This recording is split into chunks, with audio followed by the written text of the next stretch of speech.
the second episode of Thrive Where Wellbeing Converges, your source for expert advice on mental health and well-being. Today's episode, I feel, is a very important one because we're going to be talking about mental health in the workplace and how we can help each other and support each other with getting help. This episode could be triggering for some listeners as we were talking about mental health and suicide. My name is Curtis, and today we're joined by Cate Page, our Chief Clinical Officer. Hi, Cate. Hi, Curtis. Yeah, thank you for joining us and coming on the podcast. My pleasure. Awesome. Can you tell our listeners a little bit about yourself? Yeah, sure. I am the Chief Clinical Officer at Converge, and I also have been in the industry, mental health industry, for around 20 to 30, actually it's more like 30 years now, working in lots of different areas in hospitals, drug and alcohol, counselling mostly, and now in management, and really interested in the big picture of what we do in the mental health industry to make sure that we improve upon outcomes for our clients. Awesome, brilliant. So I suppose my first question is, what are some of the main drivers of workplace mental health decline? So what are you seeing mostly that people are coming to us for? Yeah, so in terms of our data, the biggest one is workplace stress, but that can be based on lots of different things. It can be based on the type of work they're doing, the exposure they have, workload, the particular role that they're in. But primarily it's around, I guess, managing an increase in pressure or what is perceived as pressure and stress in the workplace. We also have issues with working relationships and conflict around that, and incidences of bullying. It can also depend on the industry that you're in, because we have seen an increase in presentations of people having to deal with violence within the community and within the customers that they're serving. So that's become an increasing issue as well. But overlapping all of these, which is more in the personal area, is the increased cost of living, which is kind of putting pressure on workplaces or people within their workplaces as well. But I also want to make the point here too, in that work can actually be a protective factor. So it's not necessarily a negative thing that creates pressure, and it's all about what you perceive you can control and what you can't. But for some people, certainly busyness can actually be a protective factor. For example, personally speaking, I don't think I could have gotten through COVID without actually working incredibly hard, because it was actually a protective factor to distract me from some of the other stuff that was going on. I was isolated from my family, just incidentally. They were in Queensland, I was in Victoria. And so for me, actually working hard during that period of time was a protective factor. So it's actually really important to unpack what might be a contributing factor in terms of the stress, and also unpack what might be a protective factor at work as well. But certainly the stress comes in many different forms, and the cost of living is a general theme here. Yeah, definitely. Can it also be considered as well that like outside influences can really tie into that workplace mental health decline as well? So say someone's having, a rough time at home, they could be experiencing a plethora of different things. Could that really influence the way, their mental health might decline whilst they're at work? Absolutely. In the olden days, we used to see it as kind of black and white. Work was here and keep home calm, was carry there. on. And exactly. Yeah. There was that line down the middle. Now we see it more as a circular, an interwoven kind of circle of work impacts home and home impacts work. And that's probably reflective of the human condition. So that's here to stay. Once again, it's actually just increasing and having the ability to be insightful about what is actually contributing to the stress and what might be compounding it. And sometimes personal issues can be compounding it.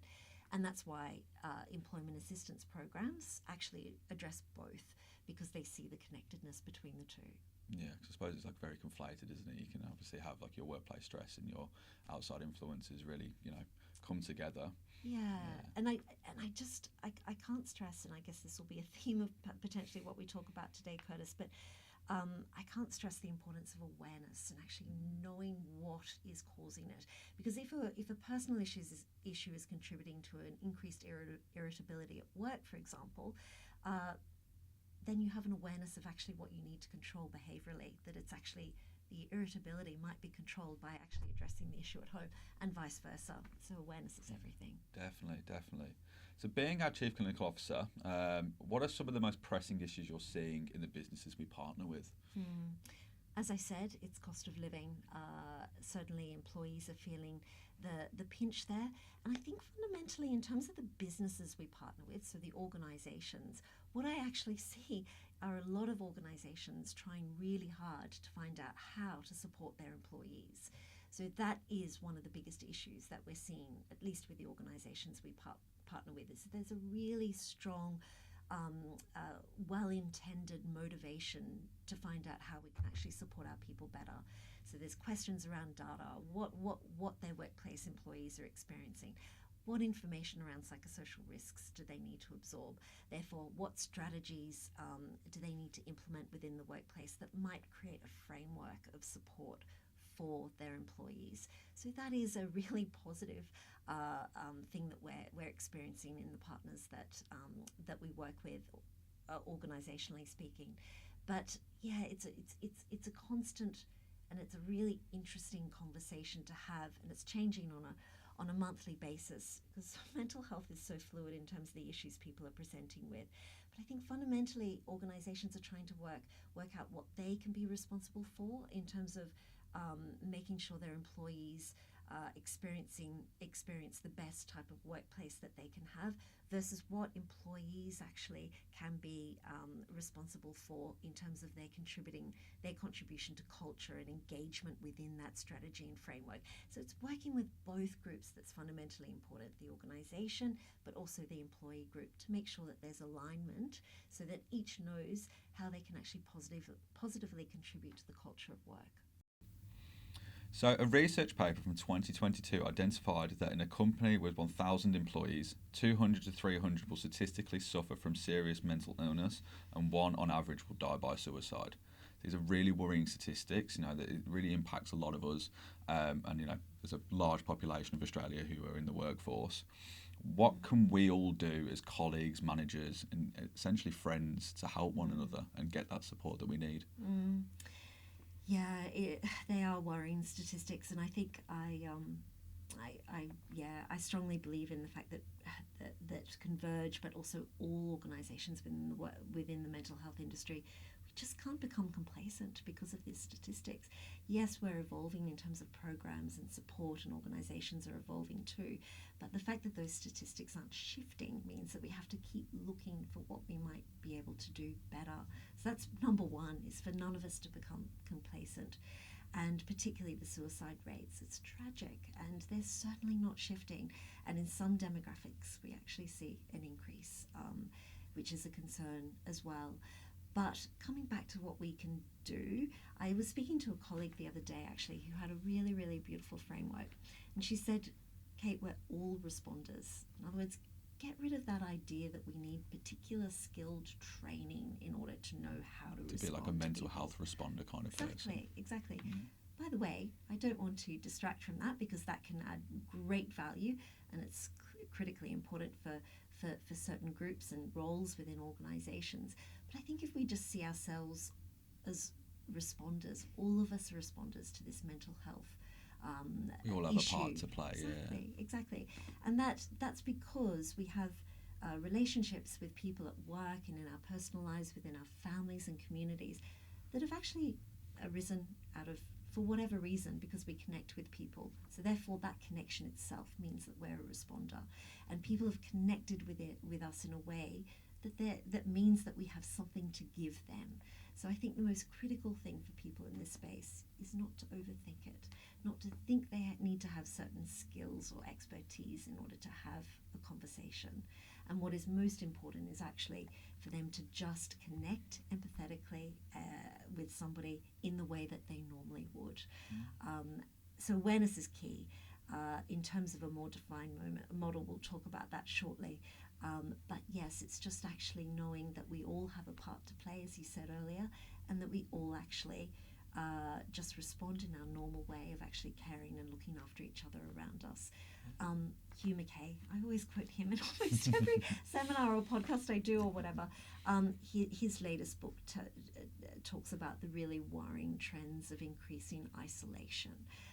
For example, never has there been a higher percentage of people within the Western world primarily who are single people households. So many people are living on their own.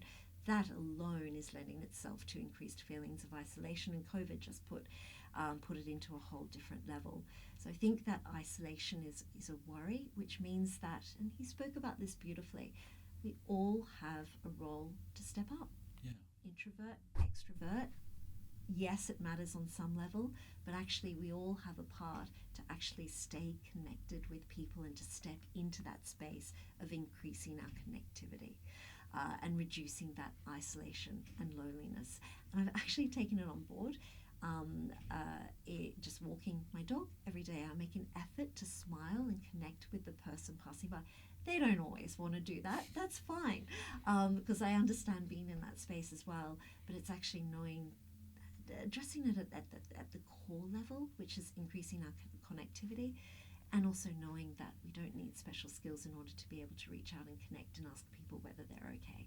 Yeah, because I suppose that really does tie into that loneliness epidemic that's going on at the moment. You know, a lot of people are feeling really isolated and things like that. And yeah, that's crazy to think there's such a wide variety of people that are in these single lives. Yeah.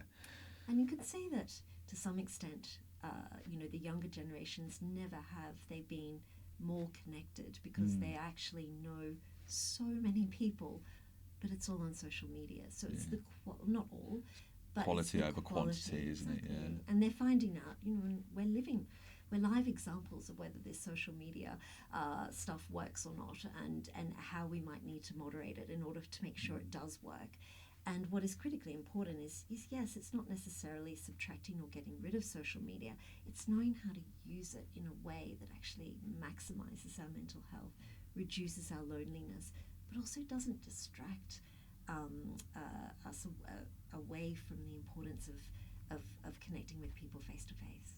Yeah, definitely, because that's where you get that. Because obviously there's some element of connection, because it's basically what it's all founded on, isn't it? But you don't get that quality interaction like we're having right now versus if we did this on Teams or over the phone or something. It's that more quality reaction. Yeah, but bringing it back to sort of our mental well-being and our mental health more generally, what strategies can we use to support our own mental health, especially in relation to managing workplace stress, things like burnout, anxiety?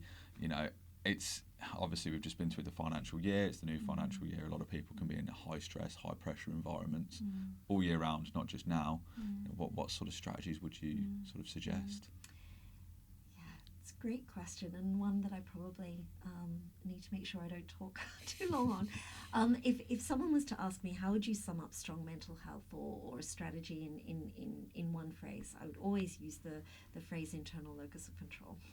What I mean by that is, and I'll give you an example, I used to teach safety behaviour workshops in the mining industry, and there was an example of somebody, a truck driver who'd been driving on a mining site. They'd been going at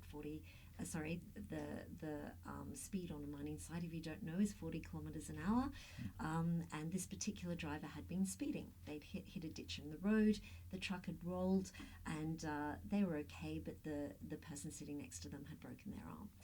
If they had an external locus of control, how would they have explained that event? They would have explained it as they can't possibly do their job going at the speed limit that it is.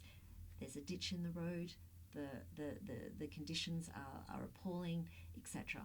If they had an internal locus of control, how they would have explained that event is, I was speeding and I needed to slow down. So it's not detracting away from the externals. I don't want our listeners to hear that. Externals are important. Externals create a sense of fairness and justice. And it also means that organizations need to keep being responsible for creating safe places at work, sensible road conditions, for example. But fundamentally to our mental health is us knowing where we need to be responsible and where we don't, and where we actually need to actually bring our attention and focus to, that we can potentially change within ourselves. Because if we actually don't, only one behavior, for example, is capable of evolving, and it's the internal locus of control. If we externalize everything, we never evolve. We stay with the status quo. And for some people that will be okay, because at the end of the day, this is all about mental health in terms of what we're discussing. But most people never get better or improve their mental health by staying in the same place. We have to keep growing. So that's fundamentally important. And connected with that are just the basics. And they're not glamorous, and they haven't really changed over the thousands of years of human existence. They still are based around connectivity, social connection, as well as exercise, making sure that we actually process any excess adrenaline. Exercise is critical to that. The third thing is values and having a sense of purpose. And finally, I would say, and I have to slot this in as a counsellor of many years, the ability to think rationally and actually know when we're not thinking so rationally, and having a framework that helps us de-escalate some of the emotional anxiety and stress that we can bring to our lives. Is that a skill you can learn, like rationality? Absolutely, and that's why I slip it in, because it is based on a particular model that we use in counselling. A lot of our listeners will know about it. It's working with our cognitive insight. It's giving ourselves an ability to see when we have mental filters, when we only see what isn't working rather than also including what is working. Classic example, when we're running late, we only see the red traffic lights, we never see the green. So it's really, really bringing and increasing our focus onto what is actually rationally based versus emotionally driven. Because if we can keep things rationally based, or at least know when they're not, it gives us a sense of control, or at least a direction in how we might be able to regain some control. And our mental health always improves as we feel more in control. Yeah.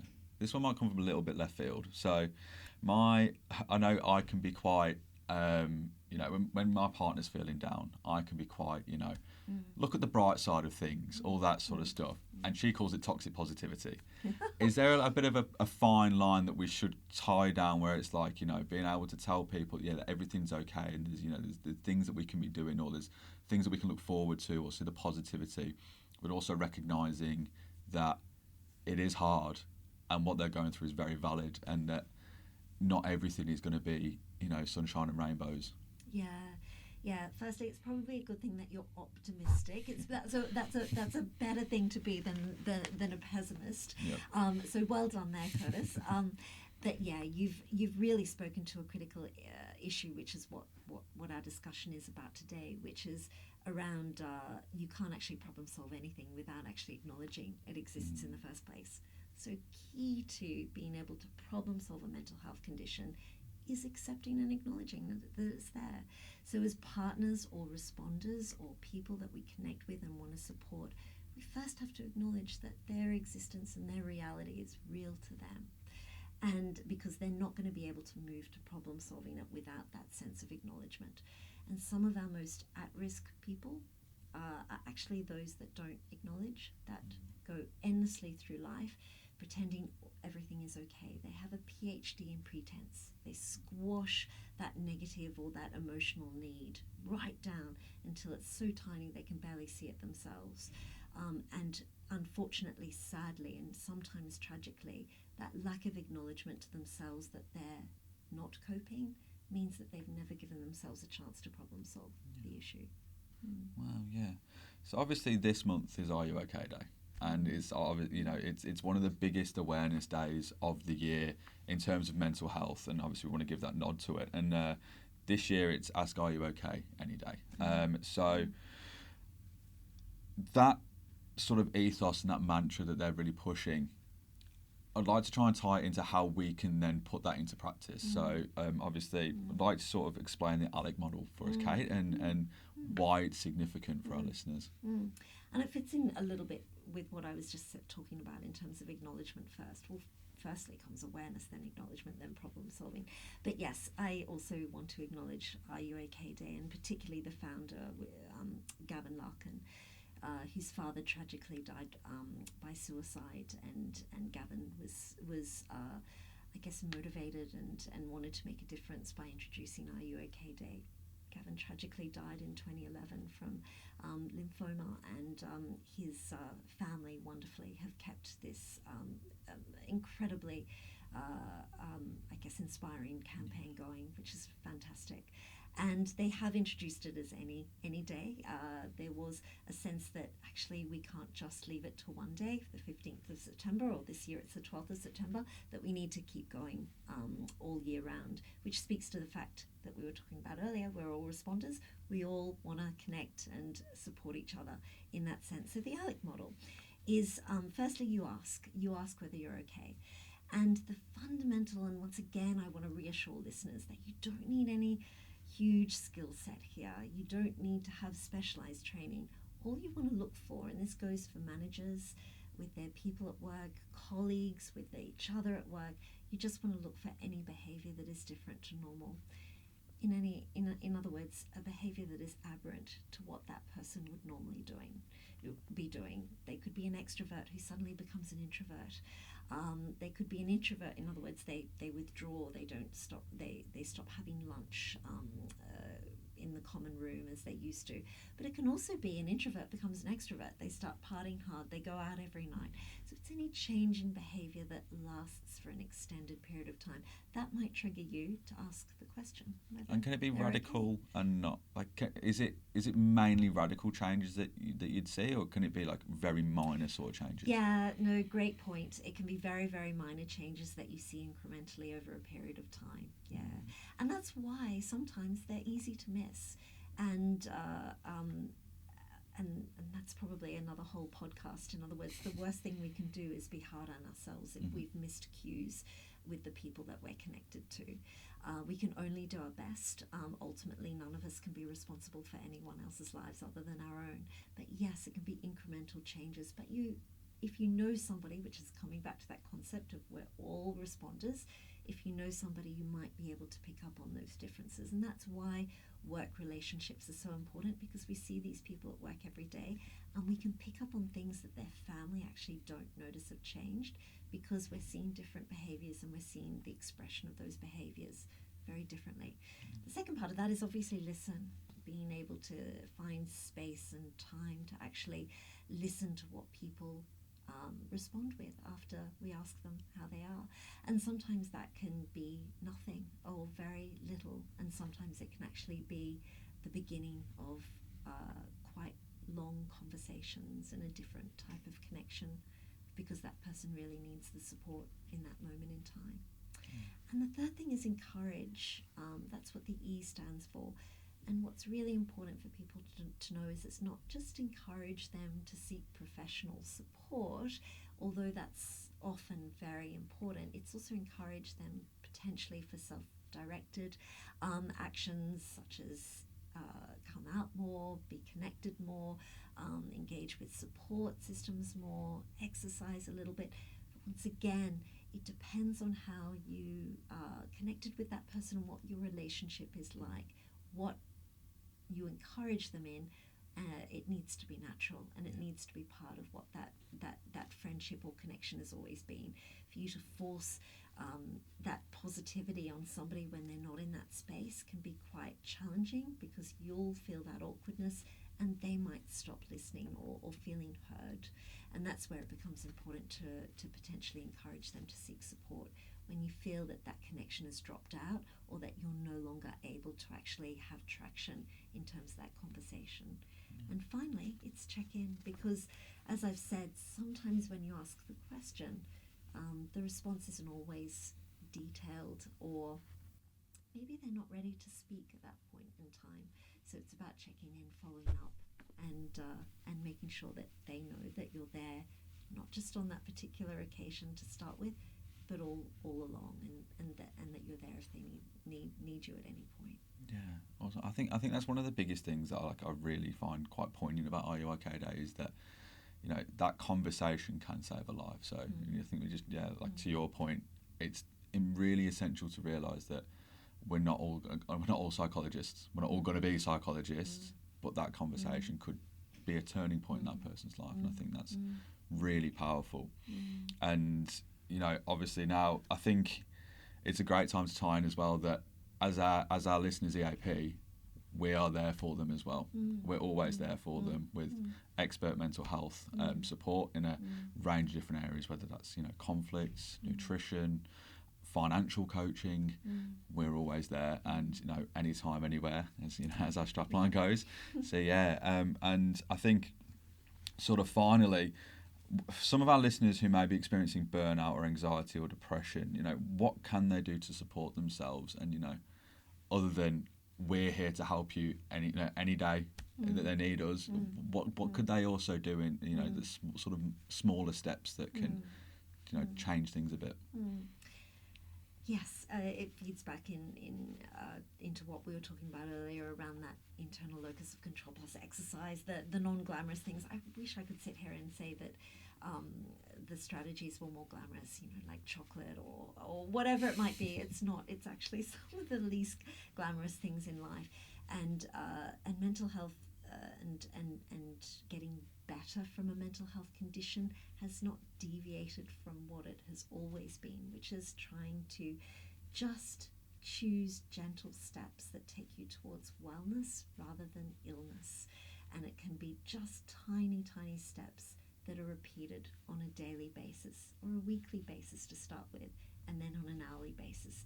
And it's the repetition of that behavior over and over again that changes our neural pathways, that can positively reinforce what we know we need to do to actually be sustainable in the mental wellness space. But I also want to completely normalize the process of counseling. Probably no surprises being sitting in the profession that I do, because I want to say that we all benefit from sitting opposite somebody who can be objective about our own lives. Even if you think you're incredibly emotionally intelligent, and perhaps a lot of our listeners might have thought that perhaps they missed their calling and counselling or some kind of other area might have been for them. Even with huge loads of emotional intelligence, we can never be objective about our own lives. And the mistake that a lot of people make is that they think they can be. And so they actually think that they, particularly when they're not well and they're not doing so well, that they can actually have an objectivity in terms of what they think they need to do. It's actually massively diluted and gets more diluted as we're not coping so well. So going and sitting and talking to somebody who can be objective about your own life is so fundamentally important. And for me, I'm lucky that I have to have supervision on a regular basis, because that provides my objectivity, and my supervisor can be objective about my own life in a way that I can only be subjective if I'm looking at myself. So that is what is so important, and that is what EAP can actually provide, a listening tool, particularly if people don't sometimes want to go to their own support systems for whatever reason, knowing that they can come here and talk to somebody. Don't ever underestimate the importance of just talking something through, because that allows us to connect, hopefully, potentially, to something that's more objective, that can begin us or can begin to give us that sense of regaining control. Yeah, awesome.